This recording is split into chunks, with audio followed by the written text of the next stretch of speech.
Flat ও জমি কেনার ক্ষেত্রে নিবন্ধন ব্যয় অর্ধেকে নামিয়ে আনার সুপারিশ করেছে জাতীয় কর কাঠামো পুনর্বিন্যাস সংক্রান্ত কমিটি। ফ্ল্যাট নিবন্ধনের সময় ক্রেতাদের কর ও নিবন্ধন ফি জমা দিতে হয়। সুপারিশে এই ধরনের নিবন্ধন খরচ 50% নামিয়ে আনতে বলা হয়েছে। বর্তমানে ঢাকা মহানগরে জমি বা প্লট এবং ফ্ল্যাটের নিবন্ধন ব্যয় 12.5% হবে। 1 কোটি টাকার সম্পদ নিবন্ধনে 12.5 লাখ টাকা দিয়ে তা নিবন্ধন করতে হয়। পলিসি রিসার্চ ইনস্টিটিউট বাংলাদেশের চেয়ারম্যান জাইদি সাত্তার জাতীয় কর কাঠামো পুনর্বিন্যাস সংক্রান্ত কমিটির নেতৃত্ব দেন।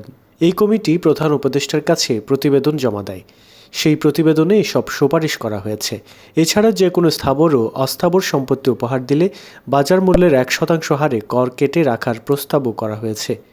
বর্তমানে মা বাবা, স্ত্রী, সন্তান ও ভাই বোন নিজেদের মধ্যে টাকা পয়সা সহ স্থাবর ও অস্থাবর সম্পত্তি দিলে কোনো কর বসে না। কমিটির প্রতিবেদনের সুপারিশ সম্পর্কে এনবিআরের একজন ঊর্ধ্বতন কর্মকর্তা বলেন, সুপারিশগুলো ভালো। এনবিআর তথা রাজস্ব ব্যবস্থাপনা একটি বড় ধরনের সংস্কারের মধ্য দিয়ে যাচ্ছে, তাই কমিটির সুপারিশগুলো বিবেচনা করা হবে।